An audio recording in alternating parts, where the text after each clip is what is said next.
It's been almost 10 years since Mirror's Edge first released on the Xbox 360 and PlayStation 3, and I still can't make these jumps. Damn it!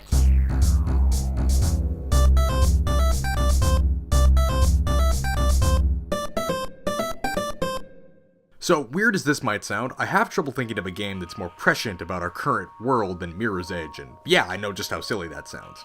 It's a game set in a dystopian city of the not-so-distant future, where all unmonitored information is transported around the city by runners, a ragtag group of anarchists and tattoo enthusiasts who hate nothing more than following the man.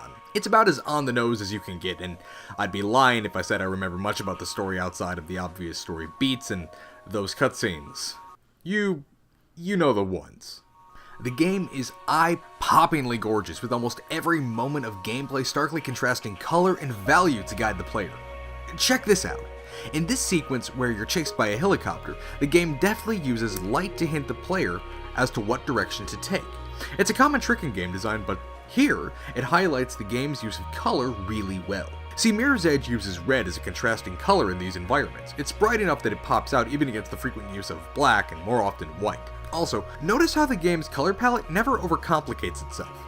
It's a little bit of a joke that you can break down each level in the game by a different thematic color, but it's also not wrong. In an interview with Robert Briscoe, one of the game's graphic designers, video game art curation site Dead End Thrills writes about how the use of sharply contrasting colors came about. Art director Johans, returning from holiday in Spain, thought to plaster all the rooftops in this, well, brilliant white plaster you get all over there. He took all these pictures of it. He was fascinated by the light and the colors bouncing around, the clean, fresh look of it. That design philosophy really shines through. Other video game and film dystopias are often characterized by grit and decay, and a color palette consisting of things that are not, this. Erstwhile, Mirror's Edge's colors are bright, almost to the point where they hurt the eyes. Oh, so that's where the edge of the building was. I couldn't see it because it was too bright and the sun was in. But what this means is that the dingier parts of the game stand out all the more. See, for every glistening rooftop or corporate office, Mirror's Edge will throw in a sewer system, or a subway tunnel. The game seems to be making a deliberate point of contrasting the wealthy facade of the city with the grimier underbelly. Keep that in mind, we'll be coming back to it later. For now, just know the game's eager to create a dichotomy between the appearance of prosperity and the reality of the city's decay. The second major running motif in Mirror's Edge is the game's insistence on commenting about commercialism, which it does so, less than subtly. Don't you read the news? It's not news anymore. It's advertising. Still, in spite of the game's rather on-the-nose commentary, yeah, let's go with commentary, you'll find that the underpinnings of a sort of hyper-consumerism are everywhere. You can't go more than a few minutes across the rooftops without seeing a billboard or an ad in the distance.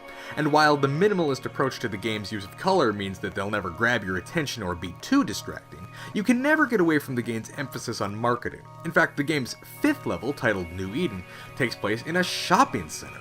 Get it?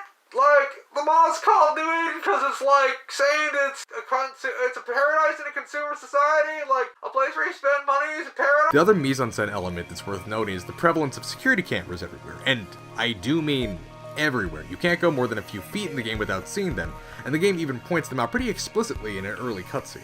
If Mirror's Edge toys with the idea of writing a story about the pitfalls of runaway capitalism, but more just pays the idea of lip service, then the game is actively engaged in telling a story about the concerns of observation. The game constantly reinforces the idea that faith is being watched. The portrayal of certain characters late in the game violates the sanctity of her private space, and one late level actually requires the player to either directly or indirectly destroy a server farm where all the security footage from across the city is stored. Again, we'll come back to that later, but for now, just know that the invasion of privacy and observation are equally important themes to Mirror's Edge, along with a criticism of consumerism and emphasis on sleek design. So, where am I going with all of this?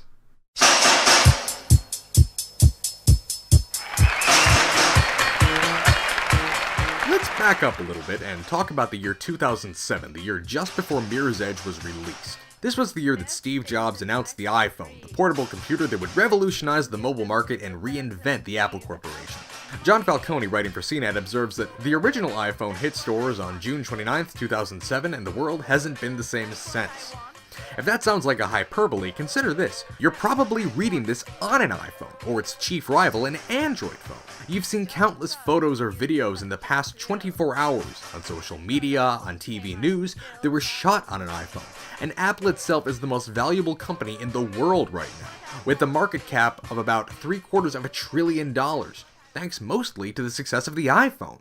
Falcone's not kidding. The original iPhone might not be something that people think back about often, especially with the yearly release schedule for the latest and, well, just latest in Apple's mobile tech. But what we need to remember is that this fits in a moment when Apple was returning to profitability after several years of decline. Specifically, this is a moment when Apple was situated to move from having a lot of money to having all of the money. Let me put this in context. For a good chunk of the 1990s, after Steve Jobs' departure from the company, Apple stocks fell considerably, and they found it difficult to keep up with their competition, Microsoft. Writing for Fortune, Phillip Elmer-Dewitt points out that after reaching roughly $8 per share in 1983, the stock fell to below $2 per share when Jobs left the company in 1985. When Jobs passed the baton to current CEO Tim Cook, annual revenue had reached $110 billion. The stock was at roughly $380 per share, and Apple's market capitalization had reached $360 billion. When Jobs left back in the 80s, he wouldn't be back for about 11 years, finally returning to the company he helped found in 1996. The post-iPhone juggernaut, the company that would come to define the aesthetic of contemporary corporate America, was a dream of a dream. 2 years after his return, Apple would announce this: the iMac G3. This hunk of plastic and circuitry might not necessarily have been solely what put Apple back on the map, but its impact on personal computing is undeniable. Visually distinctive with its colorful but minimalist art design, sleek surface, and softened corners, the iMac G3 stood out amongst a sea of beige and gray competitors. Apple didn't sell computers as much as it sold a visual brand, and this wouldn't go unnoticed either. Do you see where I'm going with this yet? So let's jump back to 2007. If the iMac G3 is what bumped Apple back into the limelight, then the iPhone is what helped cement Apple as a major brand, creating a market where there wasn't one before. Suddenly, Apple's design philosophy was way more prominent and a proven success. People liked what looked simple and bright.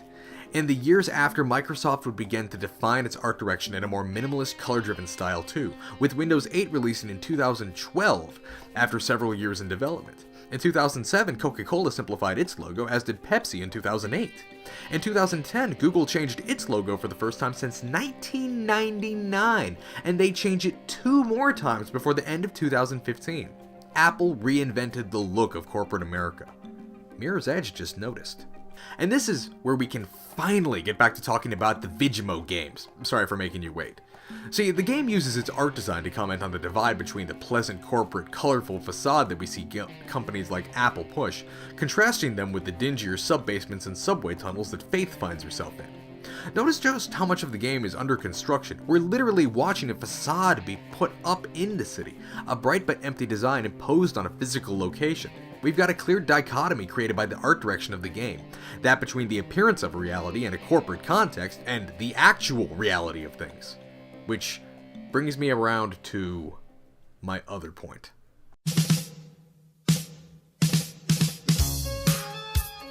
Mirror's Edge is a lot less subtle about the fact it's worried about the balance of personal security and personal privacy, but unlike its anti-consumerist themes, which are largely relegated to the art and the world... It's okay, Mirror's Edge. You can talk about how scary capitalism is. Like, William Gibson beat you by like 20 years. The game actually makes a few interesting points about the loss of privacy in the digital age.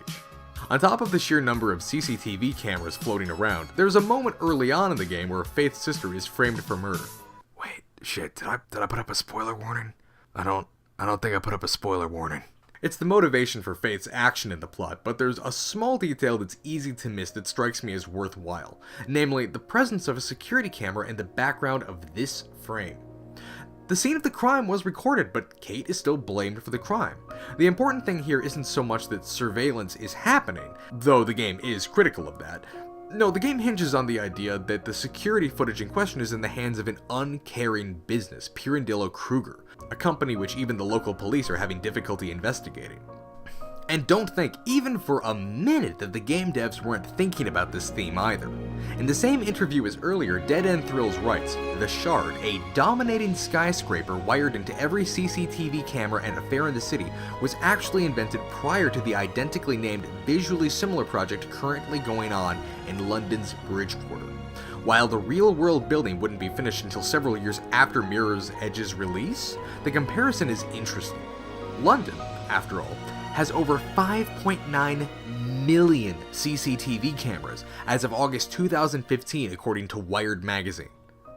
Of course, let's not draw the line at London. After all, it's not clear where Mirror's Edge is set other than a near-future urban setting. Perhaps if we're interested in applying the game to the present day, we ought to apply this to China.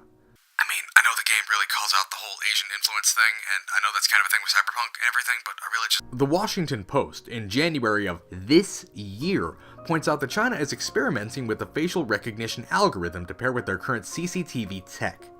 The publication wrote at length about documents regarding the Police Cloud project, saying, "Documents for the Police Cloud project unearthed by Human Rights Watch list petitioners, people who complain to the government about perceived injustices, as potential targets of surveillance, along with anyone who, quote, undermines stability or has extreme thoughts, unquote."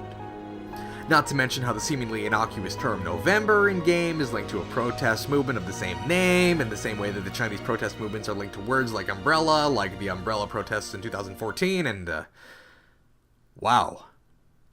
This just got real.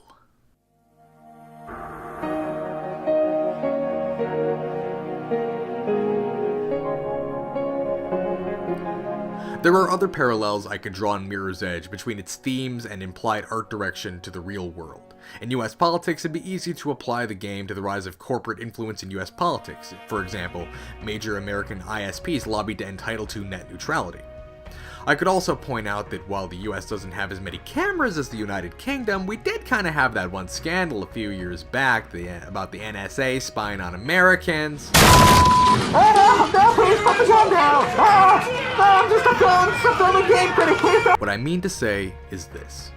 Even if it doesn't translate on a 1-to-1 ratio, there's no denying that Mirror's Edge was plugged into a cultural conversation that we're just now being able to see the far-reaching consequences of. Its okay reception at the time dismisses a lot of what the game had to offer on a deeper level, ideas communicated not through its characters but through the world they inhabit.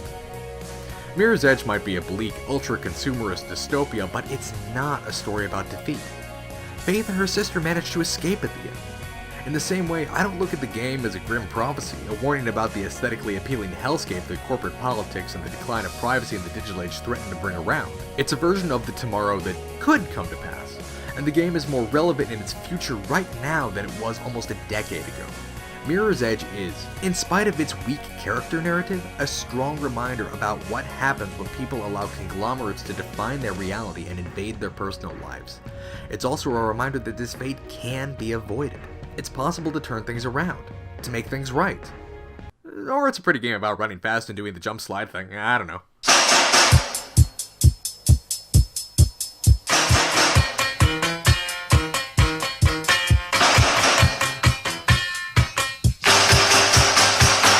The best things in life are free, but you can give them to the birds and bees. I want money.